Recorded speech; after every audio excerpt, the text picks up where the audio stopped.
Ai ndërtoi një perandori me duart e veta, por brenda tij ende kishte një boshllëk që suksesi nuk e mbushi kurrë. Në një ditë të zakonshme me shi, 3 foshnja jetime ju shfaqen në rrugë dhe diçka brenda tij u zgjua. Që nga ai takim i pamundur, jeta e tij u përmbys dhe një dashuri e papritur filloi të lulëzonte aty ku ai e priste më pak. Por kur e vërteta pas një buzëqeshjeje të rreme kërcënon të shkatërrojë gjithçka, fati kërkon guxim për të mbrojtur ata që vërtet kanë rëndësi. Nëse kjo histori ju interesoj, mos harroni të abonoheni në kanalin ton dhe na tregoni nga cili qytet po e ndiqni, duke vazhduar. Arben Malaj kur nuk e kishte imagjinuar se do të arrinte aty ku arriti. I lindur në kombinat në periferi të Tiranës, ai u rrit duke parë të atin të dilte para se të lindte dielli për të punuar si murator dhe të kthehej kur nata tashmë kishte rënë mbi qytet. E ama qepte rroba në shtëpi, e rrethuar nga copa shumë ngjyrëshe dhe nga zhurma e vazhdueshme e makinës së vjetër që ankohej me çdo qepje. Ishte një jetë e thjeshtë, ku çdo lek kishte një destinacion të caktuar dhe ëndrat duhej të prisnin në radhë, pas faturave të muajit. Arbeni ishte më i madhi i 3 vëllezërve. Ai mësoi herët se duhej të ndihmonte. Në moshën 12 vjeçare tashmë mbante qese në tregun e lagjes, duke fituar disa monedha që ja dorëzonte direkt në duart e nënës së tij. Ajo gjithmonë buzëqeshte, edhe pse e lodhur, dhe i ruante ato para me një dashuri që Arbeni nuk e harroi kurrë. Në moshën 15 vjeç gjeti punë në një servis makinash. Duart i bëheshin pis me graso, por zemra i rrite me sigurinë se po ndërtonte diçka më të madhe. Ajo që e dallonte Arbenin nga djemt e tjerë të lagjes nuk ishte talenti apo fati. Ishte uria për ndryshim. Ndërsa disa rehatoheshin në rutinën e vështirë, ai vëzhgonte gjithçka rreth tij me sy të vëmendshëm. Vërente modele, kuptonte nevoja, shihte mundësi aty ku të tjerët shihnin vetëm probleme. Kur mbushi 18 vjeç, mori të gjitha kursimet që kishte mbledhur gjatë viteve të punës dhe hapi një dyqan të vogël pjesësh shkëmbimi për makina në një pikë tregtare modeste te pazari i ri. Ishte një hapësirë e ngushtë, me rafte që i kishte montuar vetë dhe një derë që kërciste sa herë që dikush hynte. Në muajt e parë, lëvizja ishte e dobët. Kishte ditë kur qëndronte ulur pas banakut të improvizuar, duke parë rrugën e zbrazët dhe duke pyetur veten nëse kishte bërë zgjedhjen e duhur. Por Arbeni kishte diçka që asnjë para nuk e blen, vendosmëri të palëkundur. Zgjoi herët, pastronte dyqanin, organizonte çdo pjesë me kujdes, trajtonte çdo klient sikur të ishte më i rëndësishmi në botë. Dhe ngadalë, shumë ngadalë, njerëzit filluan të ktheheshin. Jo për shumëllojshmërinë e produkteve, e cila ishte e kufizuar, por për besimin që Arbeni transmetonte. Me kalimin e kohës, dyqani u rrit. Arbeni investoi çdo qindark që i tepronte për të zgjeruar stokun, për të përmirësuar shërbimin, për të mësuar më shumë rreth tregut. 5 vjet më vonë, ai kishte tashmë 3 dyqane të shpërndara nëpër qytet. 10 vjet më vonë, drejtonte një rrjet të respektuar pjesësh shkëmbimi me 15 pika shitjeje dhe një ekip prej më shumë se 100 punonjësish. Por Arbeni nuk e harroi kurrë se nga vinte. Ai trajtonte çdo bashkëpunëtor me respekt, paguante paga të drejta dhe gjithmonë thoshte se suksesi pa dinjitet nuk blen asgjë. Kur mbushi 40 vjeç, Arbeni tashmë konsiderohej një biznesmen i suksesshëm. Historia e tij tregohej në konferenca, mendimi i tij kërkohej në mbledhje biznesi, emri i tij ishte sinonim i tejkalimit dhe punës së ndershme. Ai kishte një apartament elegant në blok, makina të importuara në garazh, rroba firmato në dollap. Kishte gjithçka që një ditë kishte ëndërruar të kishte dhe shumë më tepër se sa imagjinonte të ishte e mundur. Por kishte një boshllëk të pamas që asnjë arritje materiale nuk mund ta mbushte. Arbeni donte të bëhej baba. Kjo dëshirë lindi që në fëmijëri, kur shihte mënyrën se si baba i tij, pavarësisht lodhjes, gjithmonë gjente energji për të luajtur me fëmijët para se të flinin. Arbeni donte ta përsëriste atë dashuri, donte të kishte dikë për t'i treguar histori para se të fikte dritën, donte të ndjente përqafimin e ngushtë të një fëmije që besonte tek ai si heroi më i fortë në botë. Për vite me radhë, ai mendoi se do të gjente një partnere për të ndarë këtë ëndër. Doli me disa gra, u përpoq të ndërtonte marrëdhënie, por gjithmonë përplasej me të njëjtin problem, rutina e tij intensive, angazhimet që grumbulloheshin, udhëtimet e minutës së fundit, mbledhjet që zgjateshin deri natën vonë. Asnjë marrëdhënie nuk i mbijetonte uraganit që ishte jeta e Arben Malaj. Dhe ai nuk donte të shtirej si dikush që nuk ishte vetëm për të pasur shoqëri. Donte diçka të vërtet ose asgjë. Ishte një të martë me shi gushti kur gjithçka ndryshoi. Arbeni kthehej nga një mbledhje e tensionuar me investitor dhe ishte mendërisht I raskapitur. Trafiku I rënduar I Tiranës e bënte gjithçka edhe më irrituese. Duke kaluar nëpër rrugën e Kavajës, pa një tabelë diskrete, shtresa e ngrohtë, institucion I përkujdesjes për fëmijë. Nuk di ta shpjegoj as sot se çfarë ndodhi. Ishte sikur një forcë e padukshme t'i kishte kthyer timonin. Parkoj makinën e importuar përballë portës blu të zbeth dhe qëndroj aty për disa minuta, duke dëgjuar vetëm zhurmën e shiut që binte mbi xham. Doli nga makina pa menduar shumë dhe I ra ziles. Një zonjë rreth të 60-tave me flokë të thinjur të mbledhur në një topuz, hapi portën me një buzëqeshje të lodhur por të sinqertë. Arbeni tha se do të donte ta njihte vendin. Ajo e shikoi me një farë dyshimi, në fund të fundit nuk ishte e zakonshme të shihej një burr me kostum italian të lagur nga shiu duke kërkuar të hynte në një jetimore pa paralajmërim.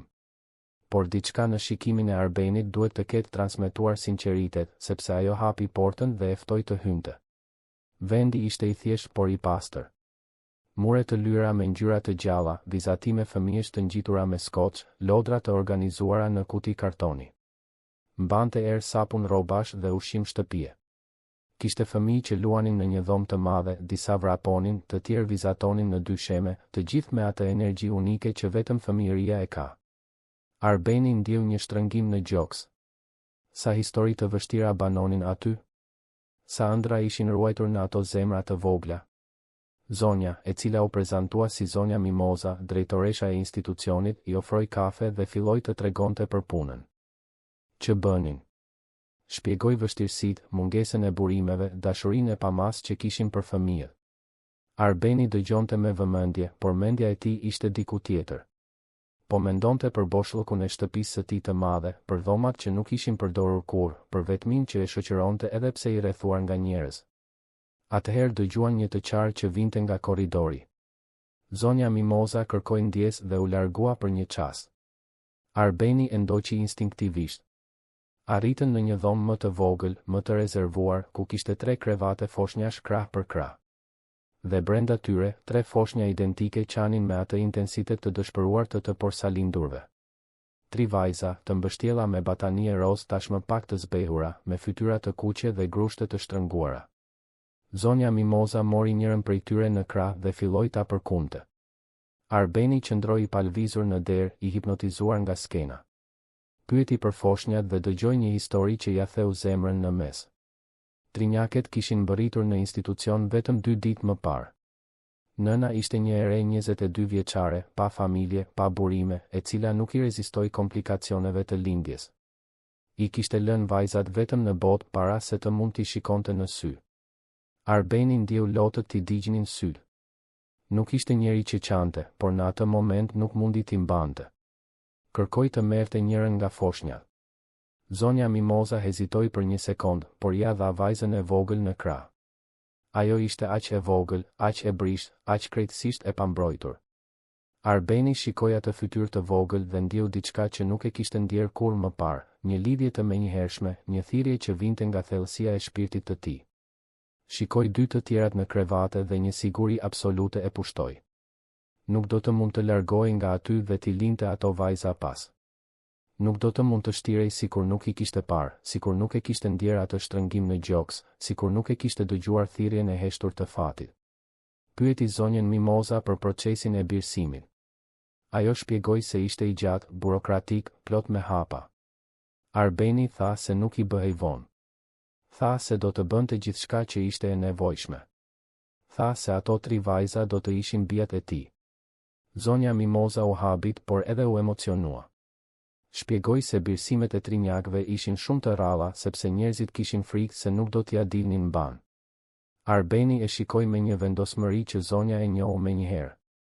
Ishte e njëjta vendosmëri që ai përdorte për të ndërtuar perandorinë e tij të biznesit, por këtë herë e drejtuar drejt diçkaje pafundësisht më të rëndësishme. Muajt në vijim ishin intensiv. Arbeni angazhoi avokatët më të mirë të specializuar në të drejtën familjare, mblodhi të gjithë dokumentacionin e nevojshëm, kaloi në përvlerësime psikologjike, intervista, vizita teknike. Ristrukturoi plotësisht një kat të tërë të apartamentit të tij për të pritur vajzat. 3 dhoma identike të dekoruara me dashuri dhe kujdes, secila me një temë të ndryshme në mënyrë që vajzat të mund të zhvillonin individualitetin e tyre. Bleu krevate foshnjash, rroba, lodra, pelena. Lexoj 10 libra mbi amësinë dhe atësinë, pa video, bisedoj me pediatër, bëri kurse të ndihmës së parë për fëmijë. Partnerët dhe miqtë e tij menduan se ai ishte çmendur. Një burr beqar i fokusuar vetëm në punë gjatë gjithë jetës, duke vendosur të birësonte 3 foshnja me njëherë? Por Arbenit nuk i bëhej vonë për opinionet. E dinte se çfarë po bënte. E dinte se ato 3 vajza ishin fati i tij. Më në fund, pas 5 muajsh pritjeje anktioze, doli autorizimi gjyqësor. Arbeni nuk do të harroj kur ditën kur hyri në atë jetimore si vizitor dhe doli si baba. Zonja Mimoza ishte e emocionuar, e përqafoi Arbenin fort dhe i uroi gjithë fatin e botës. Trinjaket, tani 6 muajshe, u vendosën në ndenjëset e tyre të bebeve dhe u çuan në shtëpi. Arbeni vendosi t'u jepte emra që nënkuptonin shpresë dhe rinisje. Të parën që lindi e quajti Laura, që do të thotë fitimtare. Të dytën Marina, që i referohet detit dhe pafundësisë së mundësive. Të tretën Helena, që do të thotë dritë e shëndritshme. Laura, Marina dhe Helena Malaj. 3 jetë që fillonin nga e para, me një baba që i premtoi vetes se do t'u jepte gjithçka që nuk kishte pasur dhe shumë më tepër. Muajt e parë ishin sfidues. Arbeni zbuloi se të qenit baba nuk vinte me manual udhëzimesh. Mësoi të ndëronte pelenat në mes të natës, të përgatiste biberonët në temperaturën e duhur, të identifikonte çdo lloj të qare dhe të kuptonte se çfarë nënkuptonte secila. Flinte pak, punonte më pak, i jepte përparësi vajzave mbi gjithçka. Bizneset e tij vazhdonin të funksiononin sepse ai kishte ndërtuar një ekip kompetent, por prania e tij në mbledhje dhe evente u zvogëlua në mënyrë drastike. Arbeni kuptoi se kishte nevojë për ndihmë. Jo sepse nuk ja dilte mban, por sepse donte të siguronte që vajzat të kishin vëmendje të vazhdueshme dhe cilësore, veçanërisht kur ai duhej të mungonte për çështje të pashmangshme pune. Kështu njohu Juliana Kocin. Juliana ishte 26 vjeç dhe vinte nga Lapraka, në veri të Tiranës. Ashtu si Arbeni, ajo e njihte mirë realitetin e periferive, vështirësitë, luftërat e përditshme. Kishte studiuar pedagogji në një universitet publik, duke punuar ditën dhe duke studiuar natën, duke balancuar librat dhe faturat me një aftësi që vetëm ata që duhet të mbijetojnë e zhvillojnë. Specializimi i saj ishte edukimi i fëmijërisë së hershme dhe ajo kishte një pasion të vërtetë për fëmijët.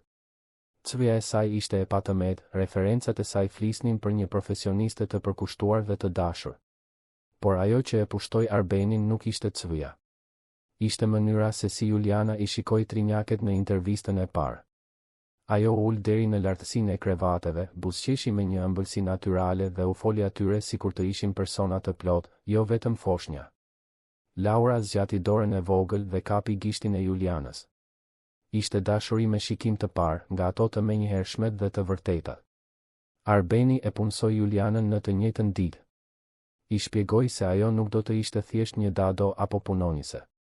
Do të ishte pjesë e jetës së vajzave, dikush të cilit ai do t'i besonte thesaret më të çmuara që kishte. Juliana e kuptoi përgjegjësinë dhe e pranoi me seriozitet. Ran dakord që ajo do të jetonte në një dhomë komode në apartament gjatë javës dhe në fundjavë do të kthehej për të vizituar familjen e saj. Bashkëjetesa u tregua e përsosur që në fillim. Juliana kishte një durim të pafund, një kreativitet magjepsës për t'u marrë me inatet dhe të qarat, një mënyrë lozonjare për ta kthyer çdo moment në mësim. Këndonte ninulla me zë të butë, tregonte histori të sajuara ku 3 motrat ishin gjithmonë heroinat, luante në dysheme pa u shqetësuar se do të bënte pis rroba. Arbeni vëzhgonte gjithçka me një përzierje mirënjohjeje dhe admirimi. Juliana jo vetëm që kujdesej për vajzat, por i donte me të vërtetë. E shihte këtë në detajet e vogla, në mënyrën se si rregullonte batanien e Marinës para se të flinte, në mënyrën se si krete flokët e Laurës me kujdes për të mos i tërhequr, në vëmendjen e veçantë që i kushtonte Helenës, e cila ishte pak më e qetë se motrat e saj. Vitet kaluan si faqet e një libri të bukur. Vajzat u rritën të shëndetshme, të folura, plot personalitet. Laura ishte liderja natyrale, gjithmonë duke organizuar lojrat dhe duke mbrojtur motrat. Marina ishte ëndërrimtarja, jetonte në botën e imagjinatës, krijonte histori të pabesueshme për princesha dhe dragonj. Helena ishte vëzhguesja, më e qetë, por me një inteligjencë emocionale mbresëlënëse për moshën e saj. Kur trinjaket mbushën 5 vjeç, Arbeni organizoi një festë që mbeti në kujtesën e të gjithëve. Mori me qira një këndlojrash të tërë, ftoi të gjithë fëmijët e lagjes dhe gjithashtu ata të jetimores ku gjithçka filloi. Zonja Mimoza ishte aty, duke parë ato 3 foshnja që mbërritën aq të brishta, tani duke vrapuar dhe qeshur me një vitalitet ngjitës. Ajo e përqafoi Arbenin dhe i tha se ai kishte bërë shumë më tepër se sa të birësonte 3 fëmijë. U kishte dhënë atyre shansin të besonin se fundet e lumtura ekzistojnë vërtet. Arbeni buzëqeshi por ishte i menduar. Shikonte vajzat duke fryrë qiring dhe kuptonte se ato ishin arritja e tij më e madhe. Më e madhe se çdo kompani, çdo çmim, çdo njohje. Aty ishte kuptimi i gjithçkaje. Aty ishte arsyeja pse kishte punuar kaq shumë, kishte luftuar kaq shumë, kishte tejkaluar kaq shumë. Juliana ishte pranë tij, gjithashtu e emocionuar. Të dy kishin zhvilluar një partneritet të bukur gjatë atyre viteve. Bisedonin për vajzat, ndanin shqetësimet dhe gëzimet, ndanin përgjegjësitë me natyrshmëri. Arbeni e respektonte thellësisht punën e saj dhe Juliana admironte përkushtimin e tij.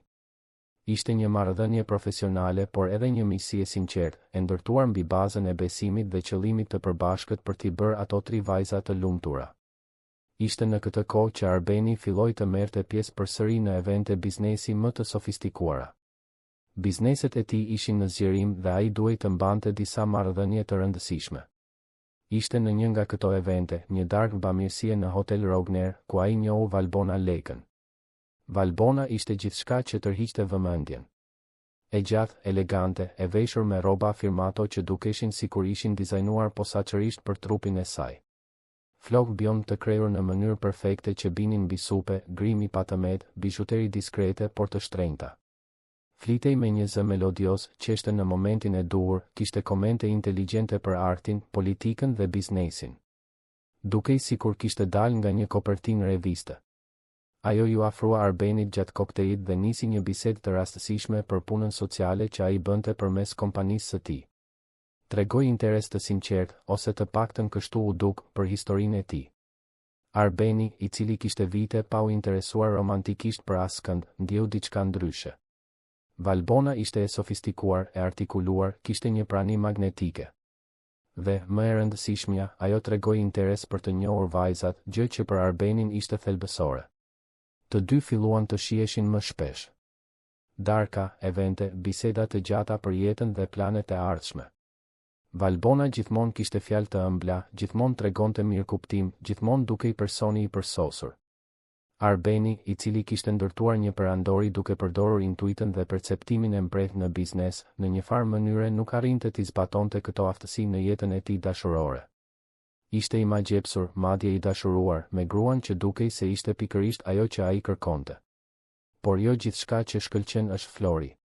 Dhe jo çdo buzëqeshje fshe mirësi.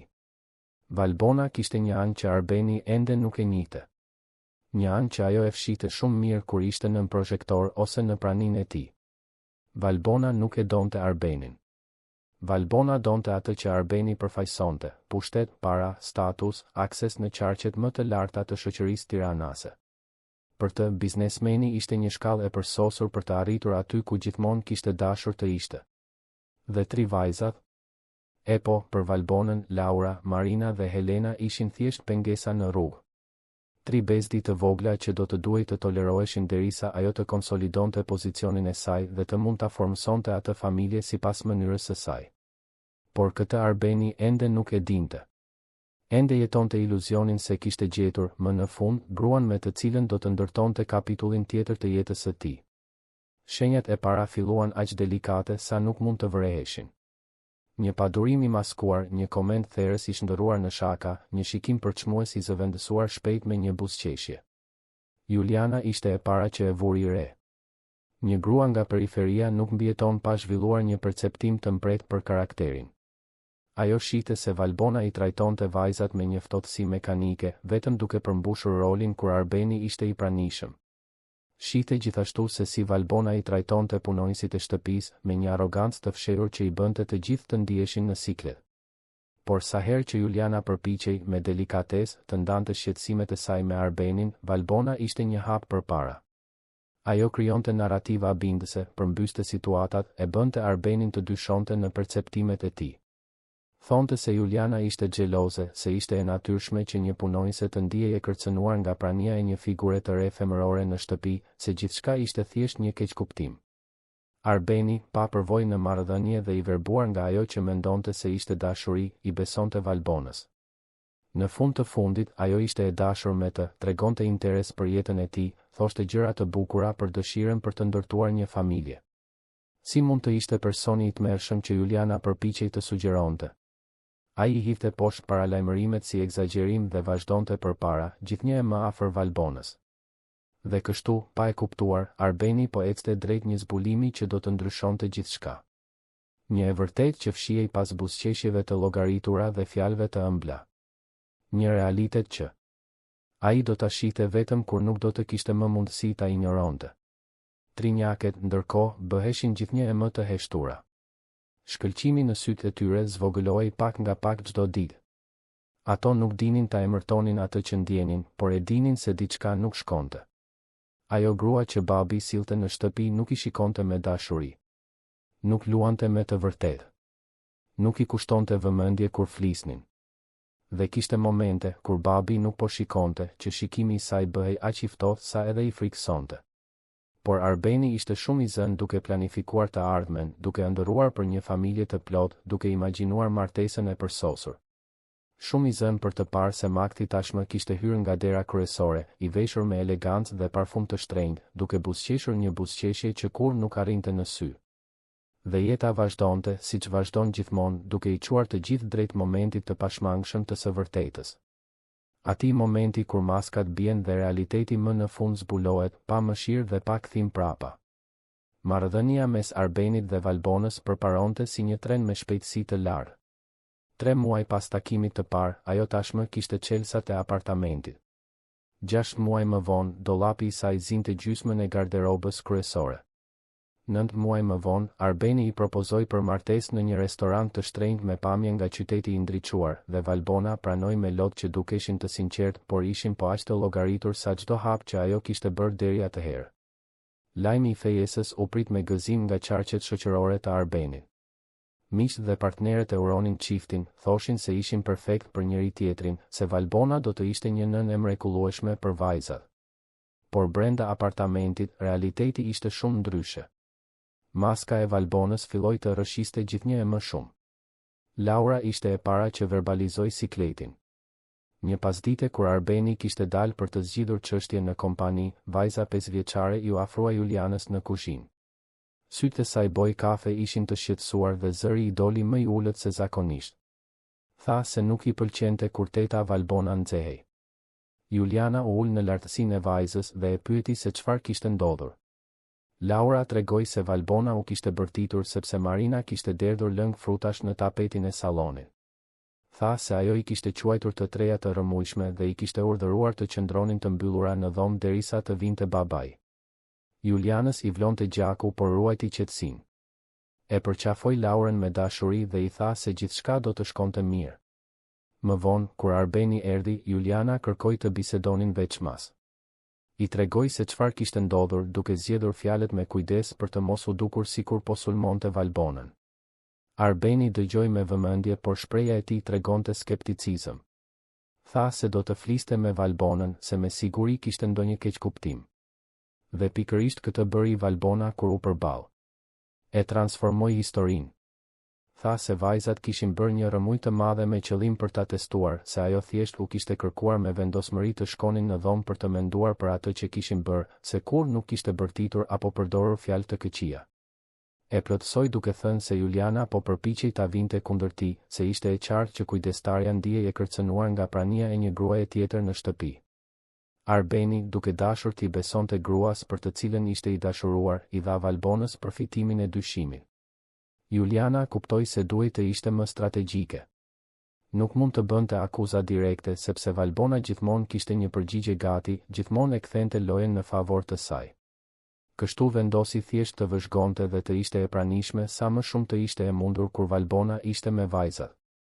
Prioriteti i saj ishte të mbronte Laurën, Marinën dhe Helenën, edhe nëse kjo do të thoshte të gëlltiste frustrimin e mosarritjes për t'i hapur syt Arbenit. Javët që pasuan ishin gjithnjë e më të tensionuara. Valbona filloi të vendoste rregulla absurde. Vajzat nuk mund të luanin në salon sepse ajo priste shoqe për çaj dhe nuk donte rëmuj. Nuk mund të shihnin filma vizatimor me volum të lartë sepse ajo kishte migren.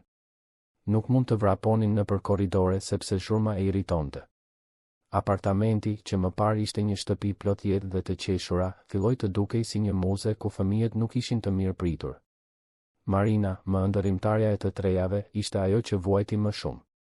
Ajo adhuronte të vizatonte dhe të krijonte histori, jetonte në botën e imagjinatës.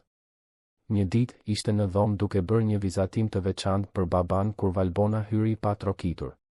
Vajza po përdorte stilolapsa të rinj që Arbeni ja kishte bërë dhuratë. Valbona shikoi vizatimin dhe bëri një koment therrës se sa i shëmtuar dhe disproporcional ishte.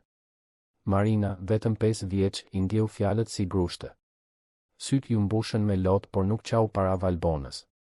Pritoi derisa gruaja doli, e grisi vizatimin dhe kur më nuk deshi të vizatonte kur ajo ishte afër.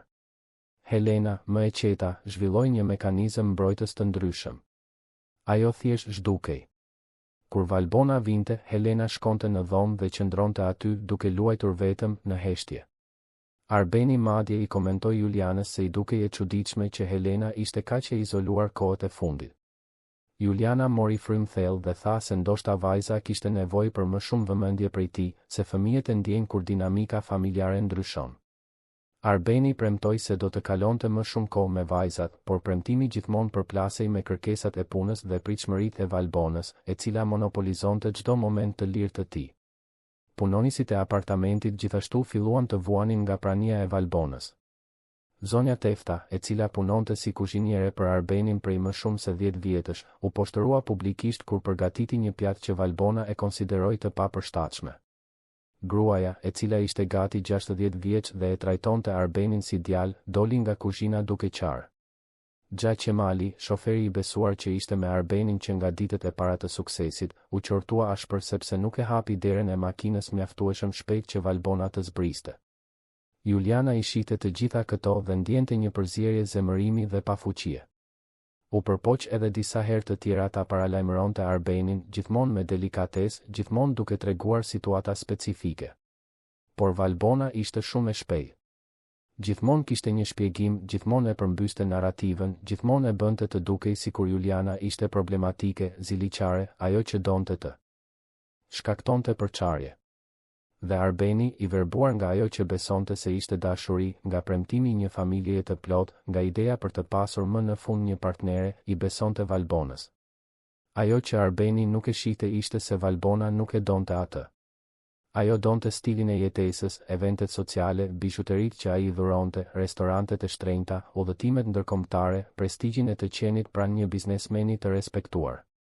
Donte mundësinë për t'i përkitur më në fund elitës që gjithmonë e kishte vëzhguar nga larg me zili.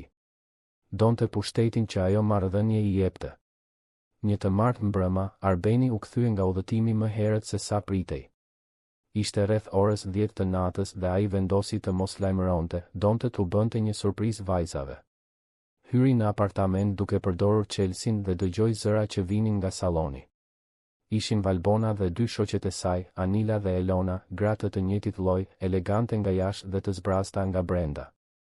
Arbeni do të lajmëroi kur dëgjoi emrin e tij duke u përmendur. U ndal në korridor, i fshehur pas murit, dhe dëgjoi një bisedë që ja ngriu gjakun. Valbona qeshte ndërsa u tregonte shoqeve se sa e lehtë ishte të manipulojë Arbenin. Thonte se ai ishte naiv, se besonte gjithçka që ajo i thoshte, se mjaftonte të bënte fytyrën e viktimës dhe të fajsonte punonjësen dhe ai gjithmonë mbante anën e saj. Shoqet qeshnin bashk, pajtoheshin, bënin komente dashakeqe. Atëherë Anila pyeti për trinjaket. Valbona u përgjigj me një ftohtësi që preu ajrin. Tha se vajzat ishin një bezdi, se bënin shumë zhurmë, se ajo nuk e kuptonte pse Arbeni kishte birsuar 3 me një herë. Tha se sapo të martoheshin, ajo do të sugjeronte t'i vendosnin vajzat në konvikte, larg, në mënyrë që të kishin paqe. E plotësoj duke thënë se në thelb edhe Arbeni do të lodhej duke luajtur rolin e babait dhe se do të ishte e lehtë ta binte se vajzat do të ishin më mirë duke u edukuar jashtë shtëpisë. Arbenit ju pren këmbët. Kjo nuk mund të ishte e vërtetë. Nuk mund të ishte gruaja me të cilën do të martohej duke folur në atë mënyrë për vajzat e tij, për dashurinë e jetës së tij. Deshi të hynte në salon dhe ta përballte Valbonën aty për aty, por diçka e ndaloi. Një zë i brendshëm që i thoshte se i duheshin më shumë prova, se duhej të ishte absolutisht i sigurt para se të merrte ndonjë mas. Doli nga apartamenti në heshtje, u kthye në makinë dhe qëndroi aty ulur për gati një orë, duke u përpjekur të përpunonte atë që kishte dëgjuar. A e kishte interpretuar gabim? A ishte thjesht një shfryrje e dikujt që ishte e lodhur? Por thellë në zemër ai e dinte të vërtetën. E dinte se Juliana kishte pasur të drejtë gjatë gjithë kohës. E dinte se ndryshimet në sjelljen e vajzave nuk ishin rastësi. E dinte se kishte qenë një budalla. Në ditët në vijim, Arbeni filloi të vëzhgonte gjithçka me më shumë vëmendje. Shihte se si Valbona ndryshonte plotësisht kur kuptonte se ai po e shikonte. Si buzëqeshja i shfaqej nga hiçi, si zëri i bëhej i ëmbël, si fjalët bëheshin të dashura. Dhe shihte gjithashtu se si gjithçka zhdukej kur ajo mendonte se nuk po vëzhgohej. Shikimet e ftohta ndaj vajzave, padurimi i maskuar keq, komentet therse. Arbeni ndjeu neveri. Neveri me Valbonën, por kryesisht neveri me veten që kishte qenë kaq i verbër, që i kishte vënë vajzat e tij në një situatë të sikletshme, që i kishte injoruar paralajmërimet e Julianës, e cila gjithmonë kishte qenë në anën e tyre. Por ende nuk dinte si të vepronte. Të prishte fejesën në atë moment, pa një arsye të qartë dhe publike, do ta bënte Valbonën të viktimizohej, të shpërndante histori, ndoshta edhe të përpiqej të ngrinte padi. Ajo ishte shumë e zgjuar për të lënë gjurmë të dukshme. Atëherë fati, ose jeta, ose çfarëdo qoftë ajo që organizon ngjarjet e rëndësishme, filloi të përgatiste skenën për zbulimin final. Dhjetori erdhi duke sjellë dritat shumë ngjyrëshe të Krishtlindjeve në të gjithë Tiranën. Dyqanet e dekoruara, qendrat tregtare plot me familje, këngët e Krishtlindjeve që dëgjoheshin në çdo cep. Ishte periudha e preferuar e Arbenit sepse ai kishte krijuar një traditë të veçantë. Çdo vit, në prag të Krishtlindjeve, Arbeni bënte diçka që pak e dinin. Ai vishej si babagjyshi i vitit të ri dhe shkonte në qendrën tregtare që kishte inauguruar 3 vjet më parë në zonën e Dajtit, në një rajon më modest. Atje, ai shpërndante dhurata për fëmijët e komunitetit, bënte foto, dëgjonte kërkesat, shpërndante gëzim. Askush nuk e dinte se nën kostumin dhe mjekrën e bardhë ishte pronari i qendrës tregtare, biznesmeni milioner. Për të gjithë, ishte thjesht një tjetër babagjysh i punësuar për të animuar festën. Arbenit i pëlqente ta bënte këtë. Ishte mënyra e tij për të kthyer diçka mbrapsht, për të lidhur me rënjët, për të kujtuar se nga vinte. Dhe kryesisht, ishte një moment kur ai ishte vetëm dashuri dhe bujari, pa etiketa sociale, pa detyrime biznesi, pa maska. Trinjakët e dinin traditën dhe e adhuronin, por Arbeni gjithmonë kërkonte sekret sepse donte ta mbante atë të thjeshtë dhe të sinqertë. Atë vit, Arbeni planifikoi të bënte të njëjtën gjë. I tha Valbonës se do t'i duhej të udhëtonte shpejt në prag të Krishtlindjeve për të zgjidhur një çështje urgjente në një qytet tjetër. Ajo as nuk u shqetësua shumë, ishte më e interesuar të planifikonte festat e fundvitit ku mund të tregonte unazën e saj të fejesës dhe të merrte zilinë e grave të tjera. Juliana, e cila e njihte mirë traditën e Arbenit, kuptoi se ai mund të ishte një moment i rëndësishëm. Ajo kishte vëzhguar sjelljen e Valbonës me gjithnjë e më shumë shqetësim. Vajzat ishin qartësisht të palumtura, më të heshtura, më pak spontane. Juliana nuk duronte dot më ta shihte atë. Duhej të bënte diçka që t'i tregonte Arbenit në mënyrë të padiskutueshme se kush ishte Valbona në të vërtetë. Atëherë i lindi një ide. Në prag të Krishtlindjeve i sugjeroi Valbonës t'i merrte vajzat për një shëtitje në qendrën tregtare. Tha se do të ishte mirë për trinjakët të dilnin pak nga shtëpia, të shihnin dekorimet e Krishtlindjeve, të hanin një akullore, të ndjenin atmosferën e festës. Valbona hezitoi fillimisht, por pastaj pranoi. Pa aty një mundësi për të bërë pazar, për të blerë rroba të reja për festat e fundvitit, për të shpenzuar kartën e kreditit që Arbeni ja kishte dhënë. Po të ishit në vendin e Julianës, a do ta kishit krijuar këtë situatë për të ekspozuar të vërtetën apo do të kishit pritur më gjatë derisa të kishit prova konkrete? Na tregoni në komente.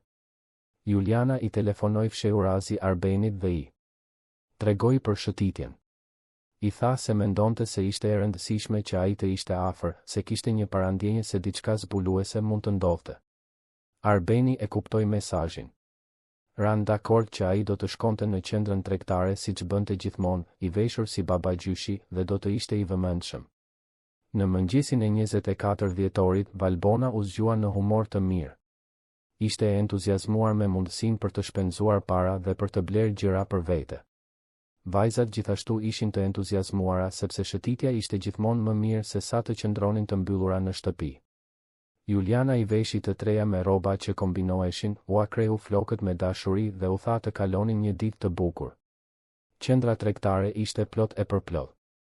Familje kudo, fëmijë që vraponin të emocionuar, shitës që ofronin oferta të minutës së fundit. Dekorimi i Krishtlindjeve ishte magjepsës, me një pemë gjigante në qendër të zonës së ushqimit dhe një fron të veçantë ku babagjyshi priste fëmijët. Valbona shkoi direkt te dyqanet firmato. Provonte rroba të shtrenjta ndërsa trinjakët qëndronin ulur në stola të parehatshëm duke pritur. Laura u përpoq ta pyeste nëse mund të shkonin të shihnin babagjyshin, por Valbona tha jo, se ajo ishte gjë për fëmijë të varfër dhe se ato nuk kishin nevojë për këtë. Vajzat u pan me njëra tjetrën të trishtuara, por nuk insistuan. Pasi shpenzoi një pasuri në rroba që as nuk i duheshin, Valbona më në fund pranoi të shkonte te zona e ushqimit.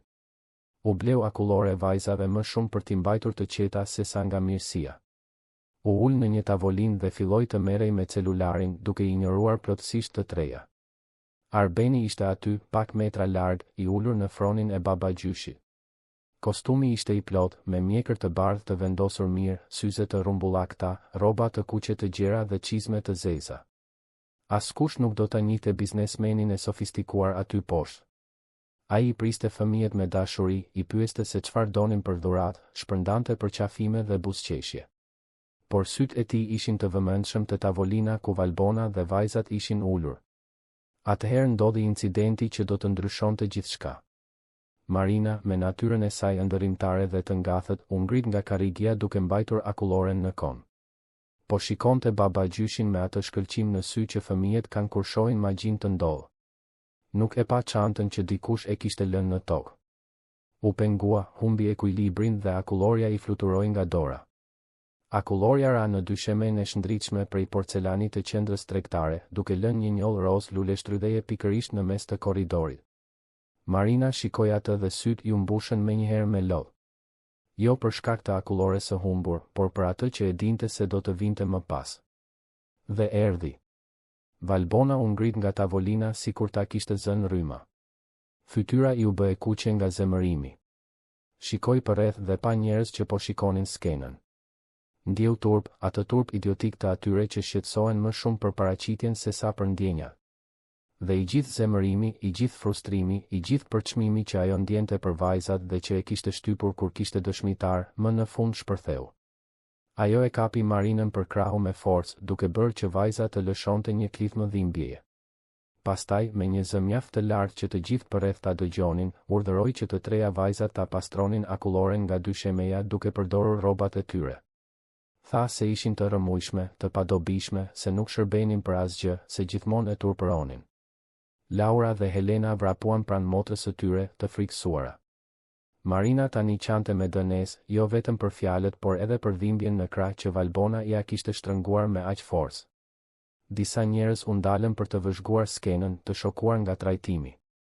Por askush nuk ndërhynte sepse në mes të një qendre tregtare në prag Krishtlindjesh, askush nuk dëshiron të përfshihet në problemet të tjerëve.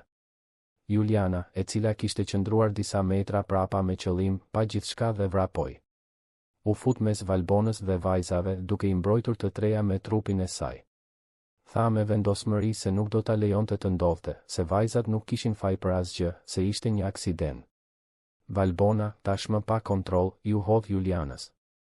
E ngriti zërin edhe më shumë, tha se Juliana ishte thjesht një punonjëse dhe nuk kishte të drejtë ta kundërshtonte, se ajo ishte gruaja e ardhshme e Arbenit dhe se prej aty e tutje gjërat do të bëheshin sipas mënyrës së saj.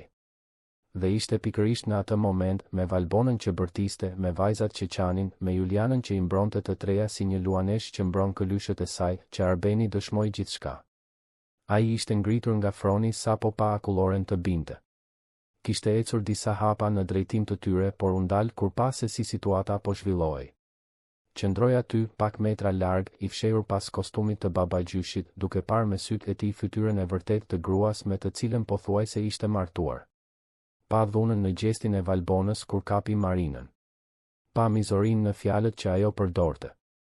Pa përçmimin në shikimin që drejtonte ndaj vajzave të tij. Pa poshtërimin që ajo përpiqej t'u impononte.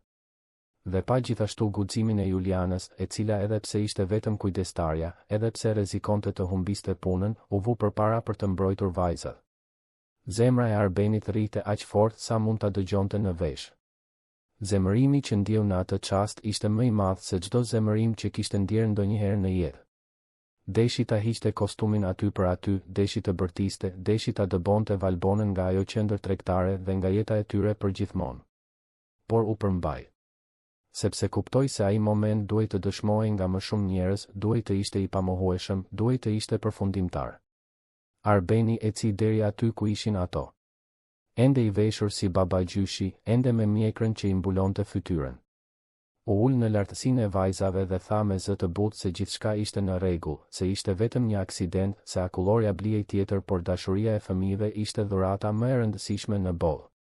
Trinjakët e shikuan atë babagjysh me mirënjohje. Nuk e dinin se ishte babai i tyre aty poshtë. Atëherë Arbeni u ngrit dhe e shikoi drejt për drejt Valbonën. Edhe me kostumin, sytë e tij transmetonin diçka që ajo nuk e kishte parë kurrë më parë. Një autoritet, një vendosmëri, një të vërtetë që nuk mund të mohojë. Ai tha, ende duke e maskuar zërin, se ajo grua duhej të kishte turp që i trajtonte fëmijët në atë mënyrë, se njerëz të tillë nuk meritonin të ishin pranë të pafajshmëve. Se shpirti i vërtet i Krishtlindjeve ishte dashuria dhe jo mizoria. Valbona u hutua. Nuk priste të konfrontohej nga një babagjysh qendre tregtare. Do të përgjigjej me ndonjë vrasdësi kur shikoi përreth dhe kuptoi se dhjetëra njerëz ishin ndalur duke e parë me mosmiratim. Disa po filmonin me celular. Ndjeu tokën të ikte nga këmbët. Reputacioni i saj, imazhi i saj i ndërtuar me kujdes, gjithçka po shembej aty në mes të asaj qendre tregtare. U përpoq të buzëqeshte, u përpoq ta minimizonte, tha se ishte keq kuptuar, se thjesht po i edukonte vajzat. Por fjalët dolën të dobëta, pa bindje. Të gjithë kishin parë dhe dëgjuar. Nuk kishte si të mohoj apo të përmbysej. Ishte atëherë kur Arbeni më në fund hoqi mjekrën dhe zbuloi fytyrën e tij. Heshtja që u krijua ishte shurdhuese. Valbona u bë e bardhë si letër. Këmbët i dridheshin. E shikoi Arbenin pa mundur të përpunonte atë që po ndodhte. Ai ishte aty gjatë gjithë kohës. Kishte parë gjithçka. Nuk kishte më shpëtim, nuk kishte më gënjeshtra që funksiononin, nuk kishte më si të manipulohej situata. Arbeni nuk bërtiti. Nuk ishte nevoja. Zëri i tij doli i ulët por i ngarkuar me zhgënjim dhe vendosmëri.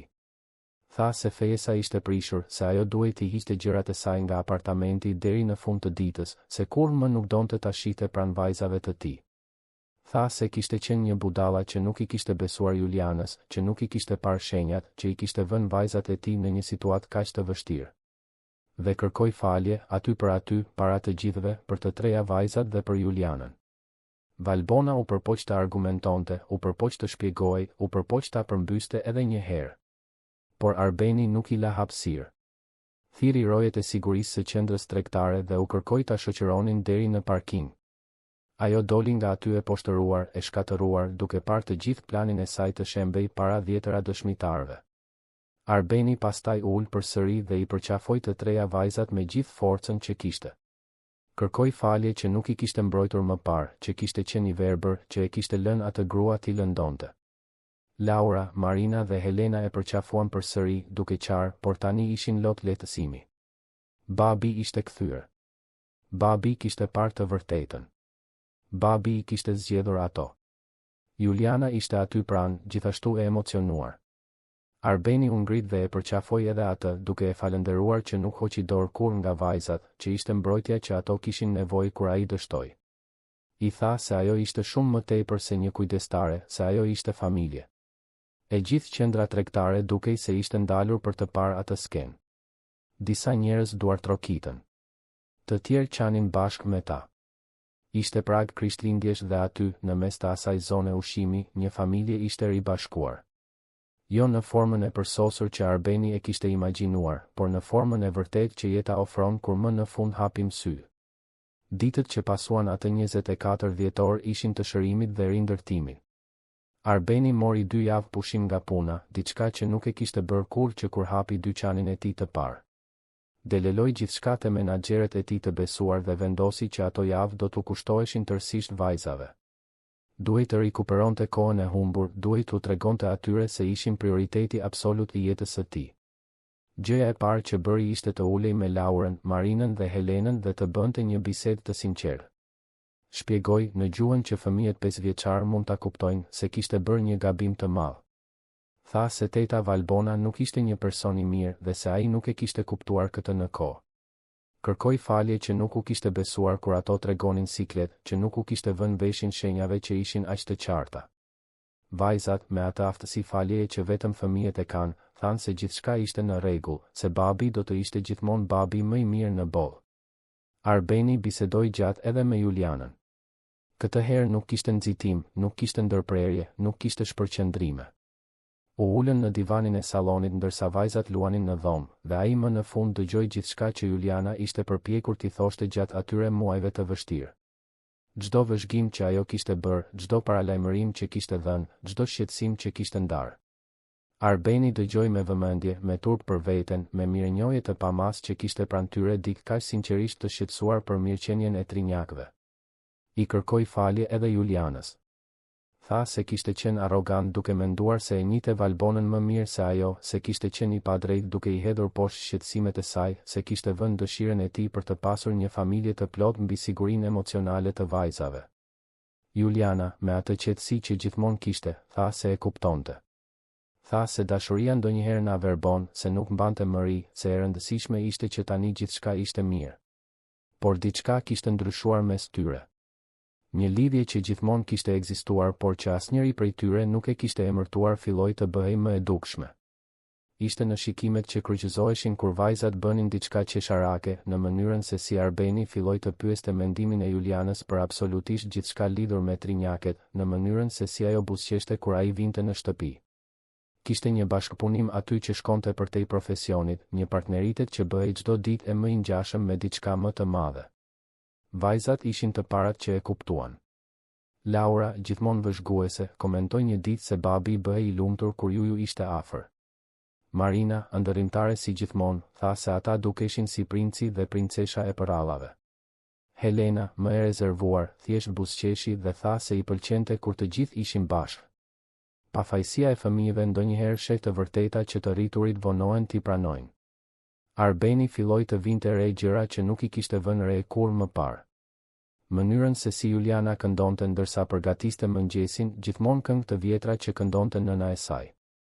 Durimin e pafund që kishte për t'u përgjigjur mira pyetjeve që Marina bënte për absolutisht gjithçka.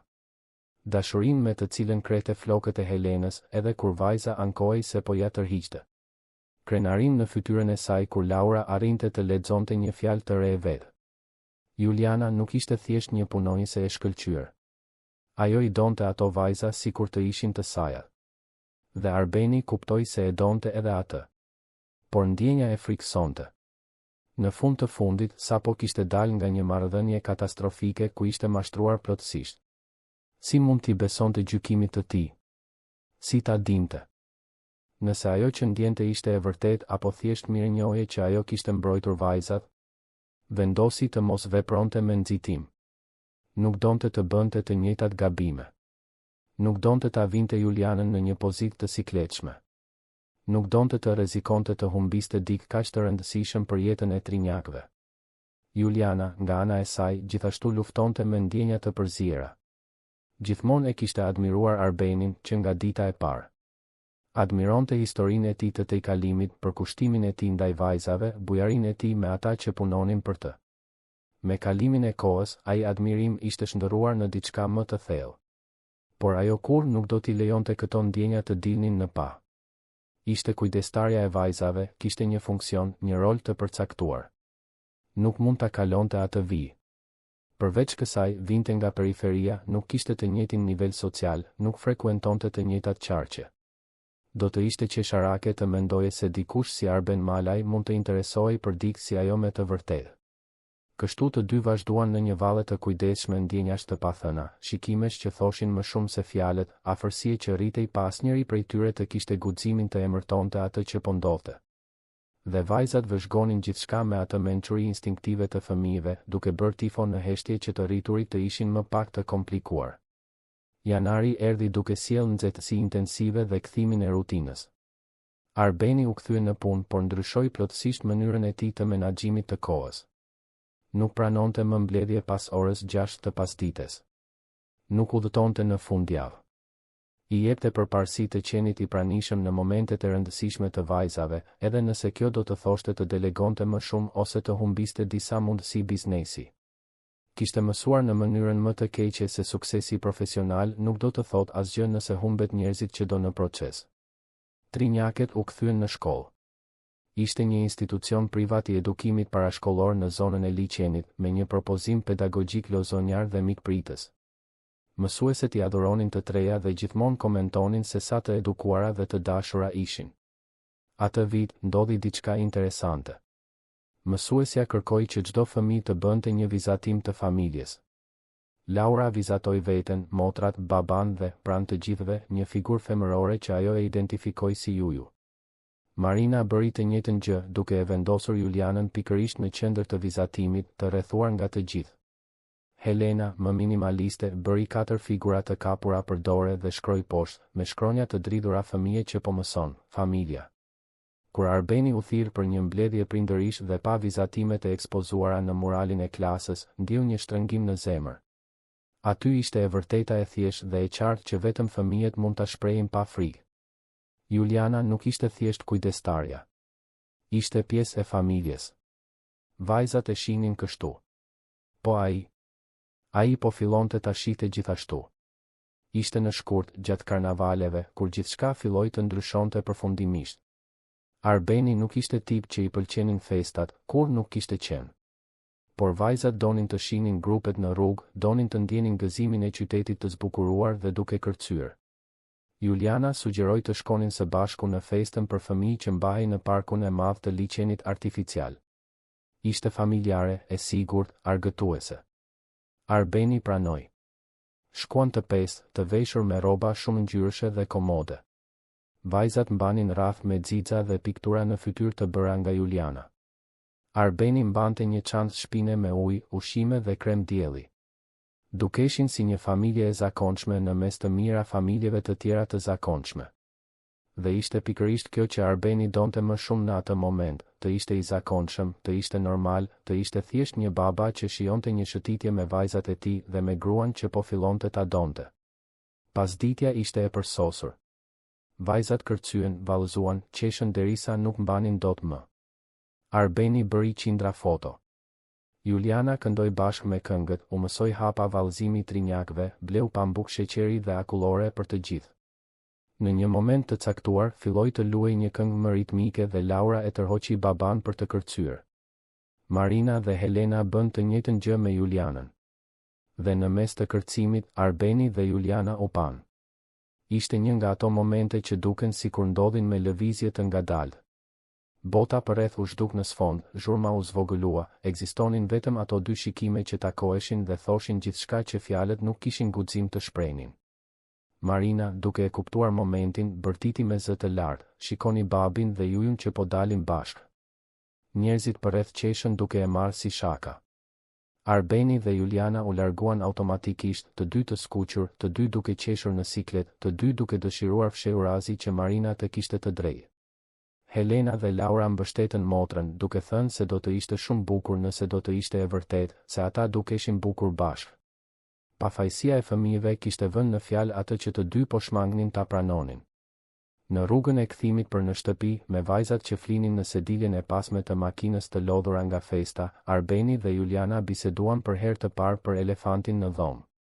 Ai tha, me kujdes, se kishte ndjenja për të por nuk donte ta presiononte, se e kuptonte që marrëdhënia e tyre ishte profesionale, se do të respektonte çdo vendim të saj. Juliana qëndroi në heshtje për një kohë që u duk e përjetshme. Pastaj tha, me atë sinqeritet që gjithmonë kishte, se edhe ajo ndjente diçka, se e kishte ndjer prej kohësh, por kishte frikë. Frikë se mos priste gjithçka, frikë se mos humbiste punën që e donte, frikë se mos nuk ishte e mjaftueshme për dikë si ai. Arbeni ndaloi makinën në një parking të zbrazët. E shikoi Julianën me një intensitet që e bëri të dridhej. Tha se ajo ishte personi më i jashtëzakonshëm që kishte njohur ndonjëherë. Tha se kur nuk kishte njohur dikë me një zemër kaq të bukur, një përkushtim kaq të sinqert, një forcë kaq frymëzuese. Tha se ajo ishte e mjaftueshme, më shumë se e mjaftueshme, se ishte e përsosur ashtu siç ishte. Tha se vinte nga i njëjti realitet si ajo, se i kuptonte luftërat, se kur nuk do ta gjykonte për origjinën. Tha se donte të provonte, nëse edhe ajo donte, por në kohën e saj, pa nxitim, duke respektuar çdo hap. Juliana ndjeu lotët të rridhnin. Ishin lot lehtësimi, lumturie, shpresë. Tha po, se donte të provonte gjithashtu, se kishte shumë frikë, por nëse të dy do të ecnin ngadalë ndoshta do të arrinin të ndërtonin diçka të bukur. Dhe aty, në atë parking, me të treja vajzat që flinin në sediljen e pasme, Arbeni dhe Juliana u puthën për herë të parë. Ishte një puthje e butë, e kujdesshme, plot premtim dhe respekt. Muajt në vijim ishin të zbulimit. Ata nuk ua treguan vajzave me njëherë, donin të ishin të sigurt se ajo ishte e vërtet dhe e qëndrueshme para se të përfshinin trinjaket. Por është e pamundur të fshehësh dashurinë fëmijëve. Laura vinte re se si babai bëhej më i lumtur, si këndonte në për shtëpi, si buzëqeshte më shumë. Marina vinte re se si ju bëhej më e bukur, si rregullohej me më shumë kujdes, si sytë e saj shkëlqenin ndryshe. Helena shite se si të dy shieshin kur mendonin se askush nuk po i shite, si gjenin justifikime për të qëndruar afër njëri tjetrit. Një ditë, Laura thjesht pyeti nëse babi dhe Juju ishin të dashur tani. Arbeni dhe Juliana u pan. Vendosën të ishin të sinqertë. Than po, se ishin të dashur, por i pyetën se si ndiheshin vajzat në lidhje me këtë. Përgjigja erdhi në formën e një përqafimi kolektiv. Të treja u hodhën mbi të dy, duke bërtitur nga lumturia, duke thënë se ishte koha, se tani ishin një familje e vërtetë. Dhe ishin vërtet. Jo në formën tradicionale, jo në mënyrën që Arbeni e kishte imagjinuar kur filloi të dilte me Valbonën. Ishte më mirë. Ishte e vërtetë. Ishte e ndërtuar mbi dashuri të sinqertë, respekt të ndërsjellë dhe një të kaluar të përbashkët tej kalimesh. Juliana vazhdoi të jetonte në dhomën e saj për ca kohë sepse të dyra dakord se nuk donin t'i nxitonin gjërat. Por tani ajo hante darkë me të gjithë në tavolinë, shihte filma së bashku në divan, merrte pjesë në vendimet familjare. Tranzicioni ishte i natyrshëm sepse në thelb ajo gjithmonë kishte qenë familje, tani thjesht e pranonin këtë zyrtarisht. Punonisit e shtëpisë e adhuruan. Zonja Tefta thoshte se më në fund shefi kishte gjetur një grua të vërtetë, një grua me vlerë. Gja Qemali bënte shaka se ishte vonuar, por më në fund doktor Arbeni i kishte hapur syt për atë që kishte para vetes gjatë gjithë kohës. Të gjithë e shihnin se sa ndryshe ishte Juliana nga Valbona. Jo për pamjen apo statusin social, por për thelbin, për karakterin, për mënyrën se si trajtonte njerëzit. Arbeni e çoi Julianën të njihte disa miq të afërt. U kënaq kur kuptoi se miqtë e vërtet, ata që kishin rëndësi, e pritën Julianën me dashuri dhe respekt. Disa biznesmen që i njihte nga eventet gjithashtu e trajtuan mirë. Dhe ata që ngrinin vetullat ose bënin komente dashakeqe? E po, këta Arbeni thjesht i preu nga rrethi shoqëror. Nuk kishte më durim për njerëz që gjykonin vlerën nga mbiemri apo llogaria bankare. Nëna e Julianës, zonja Merita, u ftua të njihte apartamentin. Ishte një zonjë e thjeshtë, punëtore, që e rriti Julianën vetëm pasi babai i braktisi. Ajo erdhi qartësisht e nervozuar, duke shtrënguar çantën e vjetër fort, duke parë gjithçka me një farë dyshimi. Por Arbeni e priti me të njëjtin respekt që priste çdo person. I ofroi kafe, bisedoi për jetën në lagjen ku ajo jetonte, e pyeti për historitë e saj. Trinjaket e quajtën gjyshe që nga minuta e parë dhe zonja Merita u shkri. Doli nga aty duke qarë nga emocionet, duke i thënë së bijes se ai burr ishte një bekim, se ajo kishte fat, se e miratonte plotësisht. Gjithçka po sistemohej në një mënyrë që dukej madje jo reale. Arbeni ndonjëherë zgjohej në mes të natës dhe shikonte përreth, pothuajse duke pritur të zbulonte se gjithçka ishte një ëndër. Por nuk ishte. Ishte reale. Ai kishte 3 vajza të mrekullueshme, kishte një grua të jashtëzakonshme pranë tij, kishte rigjetur ekuilibrin mes punës dhe jetës personale, kishte mësuar mësime të vështira por të nevojshme për gjykimin dhe prioritetet. Ishte në qershor, një të shtunë me shi, kur Arbeni mori vendimin përfundimtar. Ishte shtrirë në divan me Julianën, duke parë vajzat të luanin shkollash në sallon. Laura ishte mësuesja, Marina nxënësja e rrëmujshme, Helena nxënësja e zellshme. Ishte një skenë e zakonshme, e përditshme, pa asgjë të veçantë. Por për Arbenin ishte gjithçka. Ishte lumturia në formën e saj më të pastër. Dhe ai nuk donte të kalonte asnjë ditë më shumë pa e zyrtarizuar atë. E thiri Julianën të bisedonin në dhomë. Ajo u shqetësua duke menduar se diçka nuk shkonte. Arbeni i kërkoi të ulej. U gjunjëzua para saj, gjë që e bëri edhe më konfuze. Pastaj nxori nga xhepi një kuti kadifeje. Brenda ishte një unaz, jo aq pompoze sa ajo që i kishte dhënë Valbonës, por pafundësisht më domethënëse. Ishte një unaz delikate, me një diamant të vogël por me cilësi të patëmet, e zgjedhur me kujdes dhe dashuri. Arbeni tha se e dinte që koha e lidhjes kishte qenë relativisht e shkurtër nëse llogaritej në muaj, por dukej si një jetë e tërë nëse llogaritej në përvoja të përbashkëta.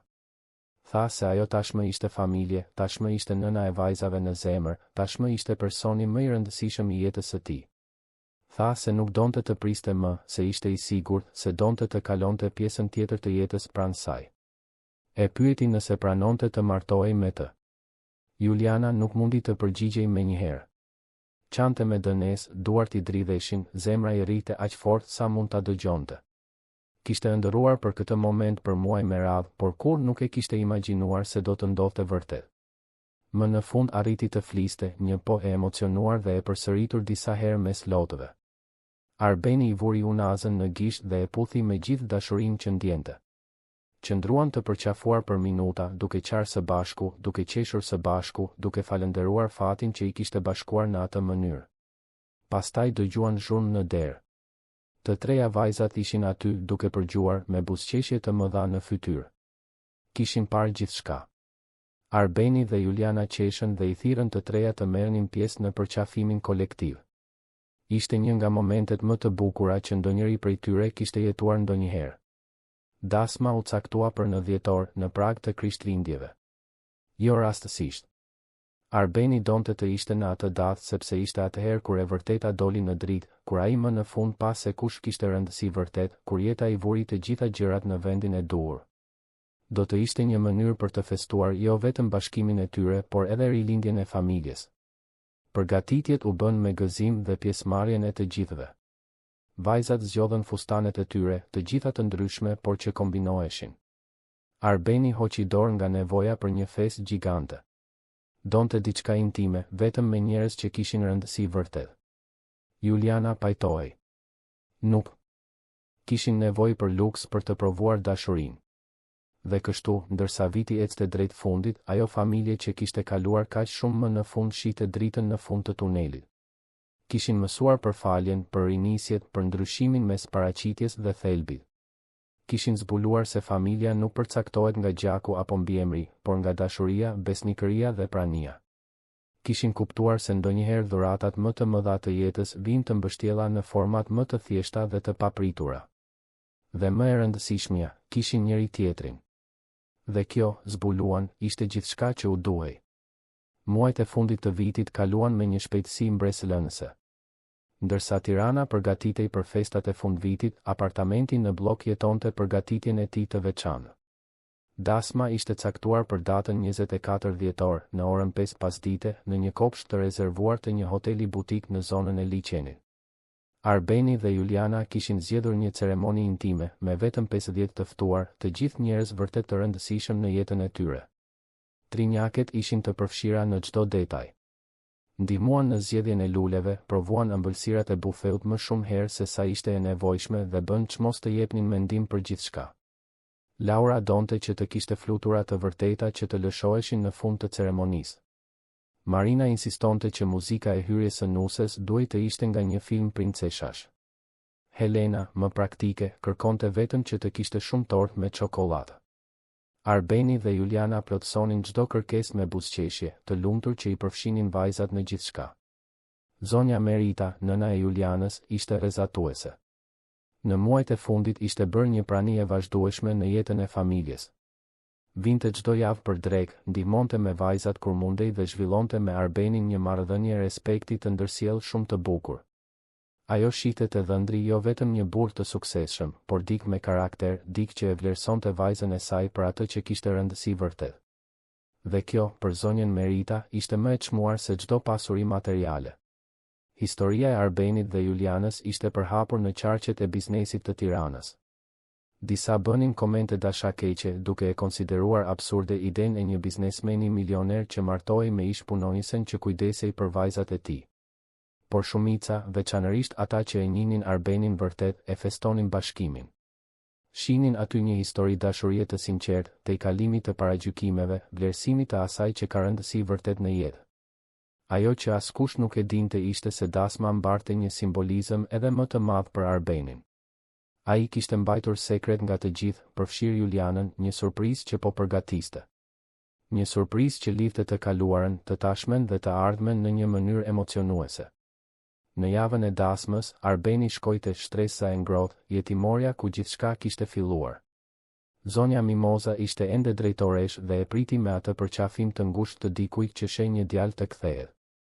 Biseduan gjatë për vajzat, se si po rriteshin të shëndetshme dhe të lumtura, se si jeta ishte rregulluar. Arbeni pastaj bëri një kërkesë të veçantë. Donte që zonja Mimoza të ishte një nga shoqërueset e nuses.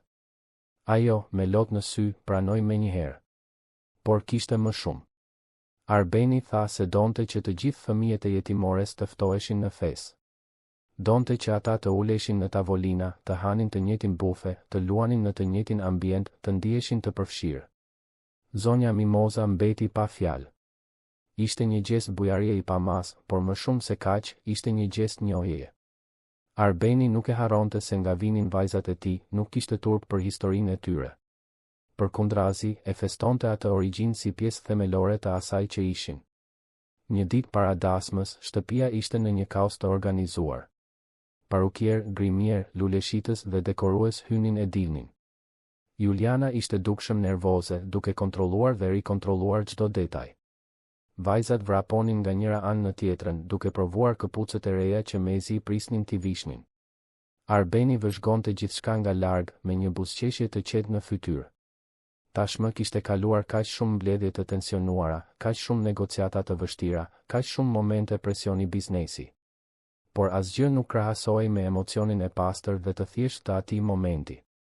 Natën, pasi të gjithë shkuan të flinin, Arbeni mbeti vetëm në balkon duke parë qytetin e ndriçuar. Mendoi për gjithë rrugëtimin e tij. Për djalin e varfër nga kombinati që mbante qese në tregë. Për adoleshentin që bënte duart pis me graso në servis. Për të riun që vuri bas të gjitha kursimet në një dyqan të vogël. Për biznesmenin që ndërtoi një perandori por gati humbi atë që kishte rëndësi vërtet në rrugë. Dhe për baban që më në fund mësoi se suksesi i vërtet nuk matet me para, por me dashuri të ndarë dhe momente të jetuara me intensitet. Dita e dasmës zbardhi me diell, me atë nxehtësi karakteristike të verës tiranase. Shtëpia u zgjua herët në një përzierje ankthi dhe gëzimi. Juliana mezi arriti të pinte kafe nga nervozizmi. Vajzat, përkundrazi, hëngrën sikur të mos kishte të nesërme, shumë të entuziazmuara për të ndjerë ndonjë tension. Zonja Merita mbërriti rreth orës 10 të mëngjesit për të ndihmuar të bijën. Solli me vete velon që kishte përdorur në dasmën e saj dekada më parë. Ishte e thjeshtë, prej tyli të bardhë, pak e zverdhur nga koha. Juliana qau kur e mori. E dinte se ajo velo përfaqësonte të gjitha brezat e grave luftëtare të familjes së saj, të gjitha ato që luftuan, vuajtën, këmbëngulën. Do të ishte një nder të mbante atë simbol në ditën më të rëndësishme të jetës. Në orën 3 pasdite të gjithë filluan të bëheshin gati. Hoteli kishte vënë në dispozicion suita për nusen dhe dhëndrin që të përgatiteshin veçmas. Arbeni veshi një kostum blu të errët të bërë me porosi, elegant por jo luksoz. Zgjodhi një kravat vishnje që Juliana i kishte thënë se e adhuronte. Gja Qemali, i cili do të ishte një nga dëshmitarët, e ndihmoi të rregullonte butonat e mëngëve me atë dashuri të një miku të vjetër. Të dy biseduan për rrugët e jetës, se si ndonjëherë gjithçka sistemohet në mënyra të papritura. Juliana ishte në suite me vajzat, zonjën Merita dhe dy shoqet të fëmijërisë që i kishte ftuar. Fustani ishte mahnitës në thjeshtësinë e tij. I bardh klasik, me prerje sirene që i nxirrte në pa siluetën, me mëngë të gjata prej dantele delikate. Flokët i kishte të mbledhur në një topuz elegant me fije të lëshuara që i kornizonin fytyrën. Grimi i theksonte bukurinë. Natyrale pa egzagjerime. Kur vuri vellon e nënës dhe u pa në pasqyrë, Juliana mezi e njohu veten. Dukej si një princesh, por një princesh e vërtet, me mish e kocka, me histori dhe substancë. Trinjaket mbanin fustane identike në model, por në tone të ndryshme roz, koral për Laurën, roz e vjetër për Marinën, roz bebe për Helenën.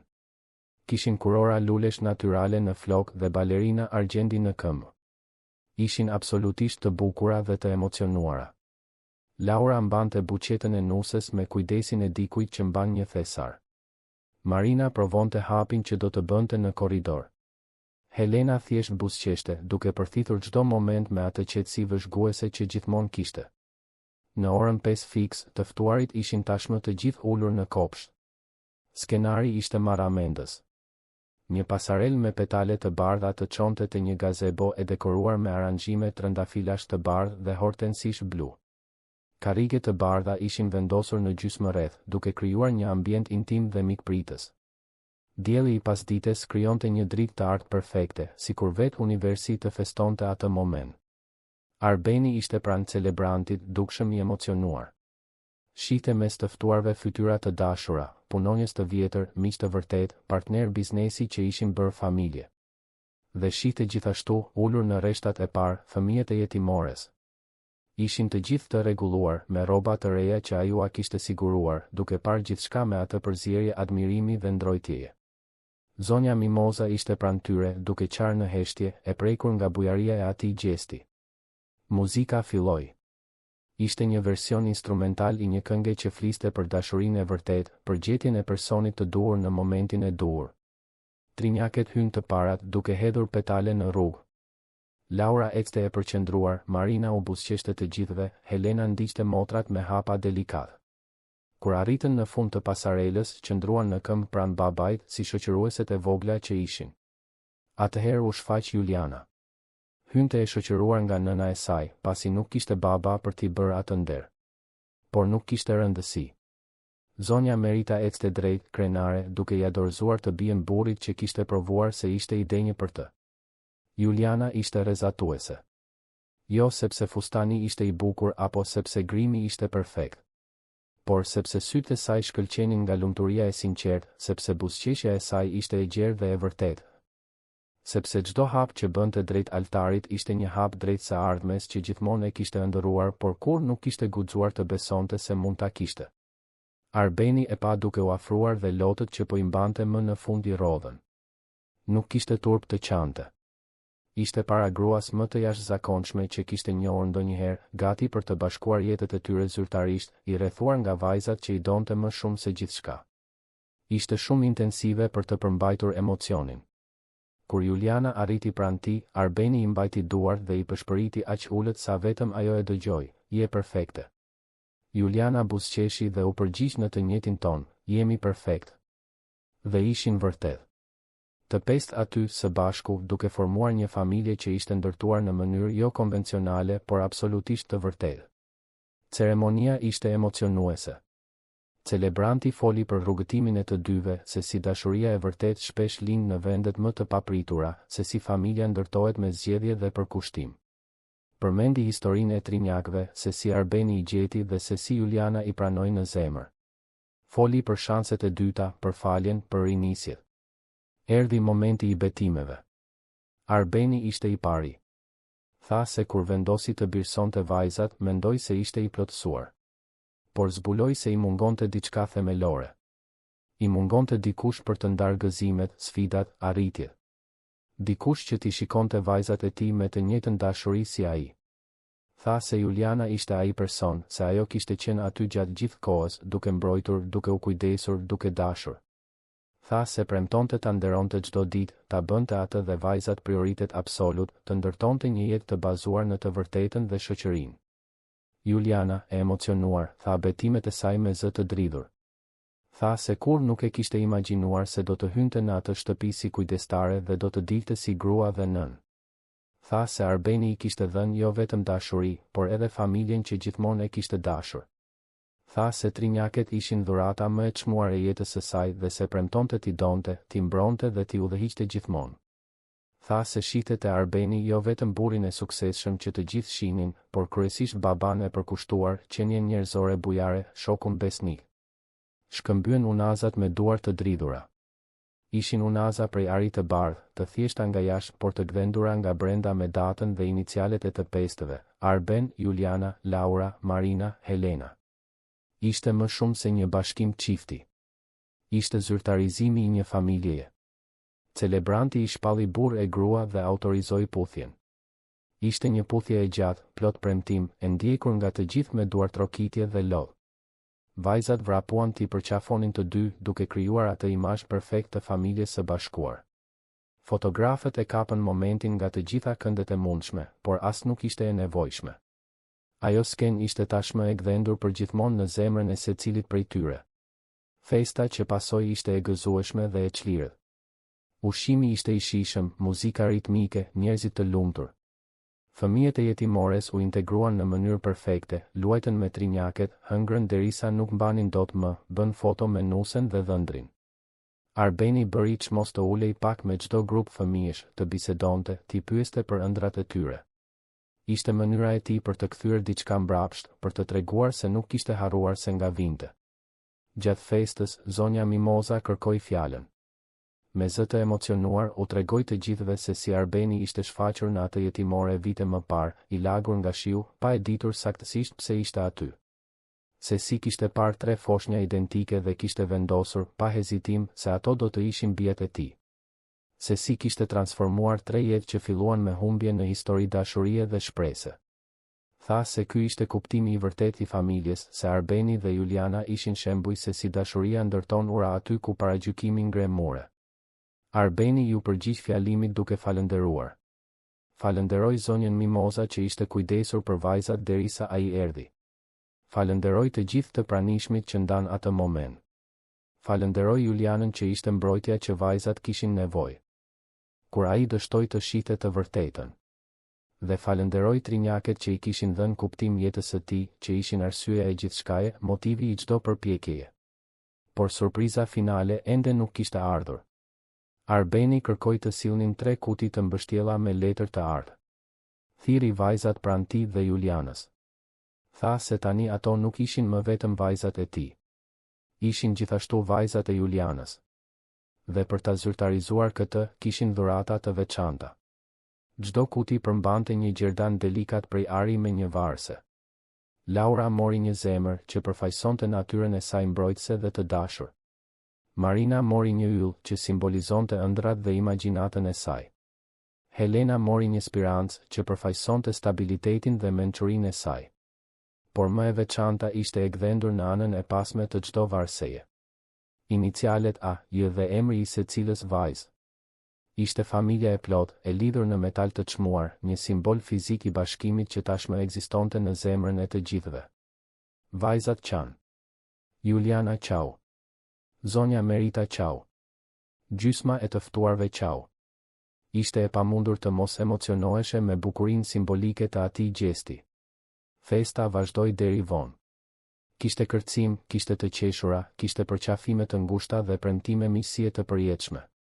Por momenti më I mirë ishte kur Arbeni dhe Juliana arritën të kishin disa minuta vetëm në kopsht.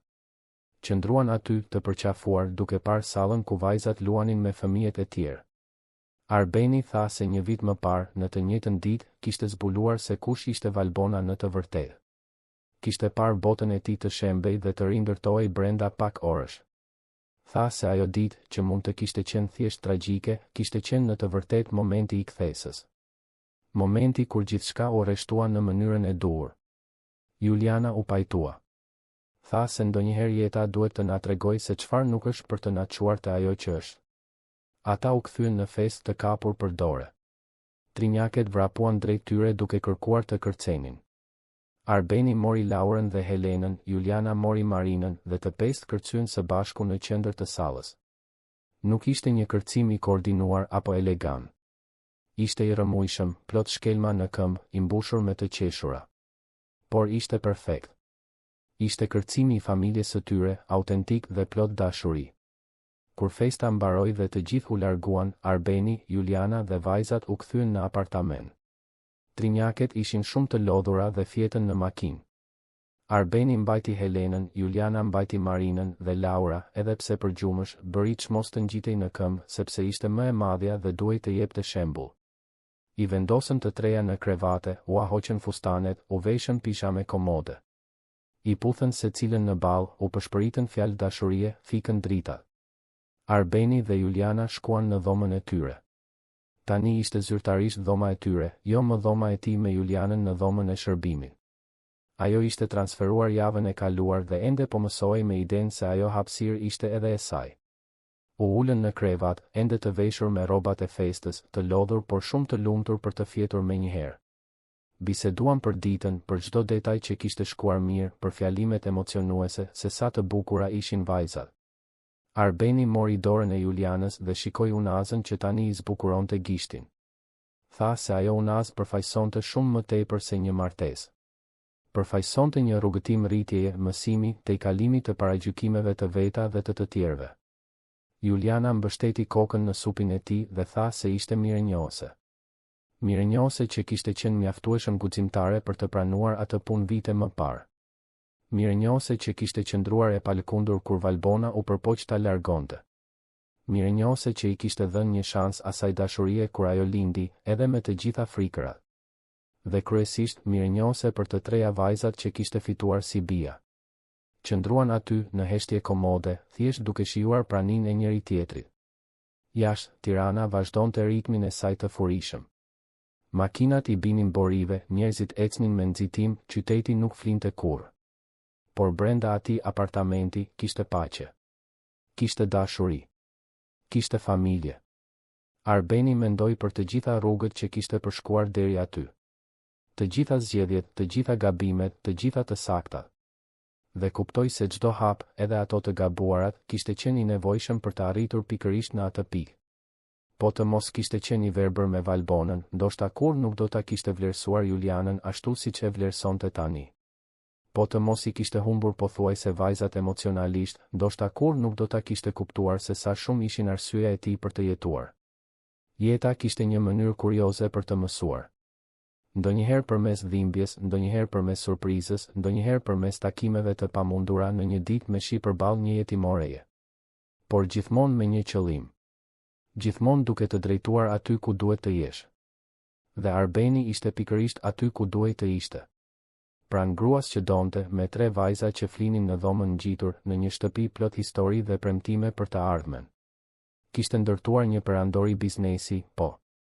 Por ndërtimi i tij më i madh, kuptoi, ishte ajo familje. E bërë nga copa të ndryshme, e bashkuar me zgjedhje, e forcuar nga dashuria e sinqertë. Juliana fjeti e para, ende e veshur, e raskapitur nga dita intensive. Arbeni e mbuloi me kujdes, fiku dritën dhe ushtri pranë saj. Para se të flinte, bëri një lutje të heshtur mirënjohjeje. Falenderoi për gjithçka që kishte, për gjithçka që kishte mësuar, për të gjithë njerëzit që i kishte vënë në rrugën e tij. Dhe kërkoi mençuri për ta nderuar atë familje çdo ditë që do të vinte. Nga dhoma e vajzave nuk dëgjohej asnjë zë. Të treja flinin thellë, duke parë ëndra fëmijësh të lumtur. Laura ëndërronte se fluturonte mbi qytet duke mbrojtur motrat. Marina ëndërronte se ishte një princesh në një kështjell të bërë me ëmbëlsira. Helena ëndërronte me numra dhe ngjyra, mënyra e saj unike për të përpunuar botën. Dhe të gjitha, në ëndrat e tyre të veçanta, kishin sigurinë absolute se ishin të dashura. Historia e Arben Malajt, që filloi në një lagje modeste të periferisë, që kaloi nëpër lavdi dhe gati rrëzime, që mësoi mësime të vështira për gjykimin dhe prioritetet, kishte arritur në kapitullin e saj më të bukur. Jo sepse kishte një fund perfekt për allor, por sepse kishte një të tashme reale, të ndërtuar mbi bazën e fortë të së vërtetës dhe përkushtimit. Dhe kur dielli lindi të nesërmen duke sjell ditën e parë të jetës së martuar, familja u zgjua së bashku, hëngri mëngjesin e rrethuar nga të qeshura, dhe filloi një faqe tjetër të historisë që do të vazhdonin ta shkruanin së bashku. Një histori dashurie që ka përceu barierat sociale, që mposhti manipulimet, që zgjodhi të vërtetën në vend të paraqitjes. Një histori që provonte se familja nuk ka të bëjë me përsosmërinë, por me praninë. Nuk ka të bëjë me origjinën, por me zgjedhjen. Nuk ka të bëjë me lehtësinë, por me këmbënguljen. Dhe jetuan jo të lumtur përgjithmonë në mënyrë jo reale, por të lumtur në kuptimin më të vërtetë të fjalës. Me sfida, me rritje, me dashuri të bollshme dhe me sigurinë se së bashku mund të përballonin çfarëdo që të vinte. Sepse tani ishin 5. Ishin të fortë. Ishin familje. Të dashur dëgjues, shpresojmë që historia e Arbenit dhe Julianës t'ju ketë prekur zemrën. Nëse jeni emocionuar me këtë rrugëtim dashurie të vërtet, të i kalimi dhe familjeje, klikoni butonin pëlqej, abohuni në kanal dhe na tregoni në komente se çfarë ju preku më shumë në këtë histori. Çdo ditë, sjellim histori intensive si kjo, që zbulojnë anën më të thellë të shpirtit njerëzor, që tregojnë se fundet e lumtura ekzistojnë kur ndërtohen me të vërtetë dhe për kushtim. Ju presim në episodin e ardhshëm me një histori të re që do t'ju prek emocionet. Deri atëherë.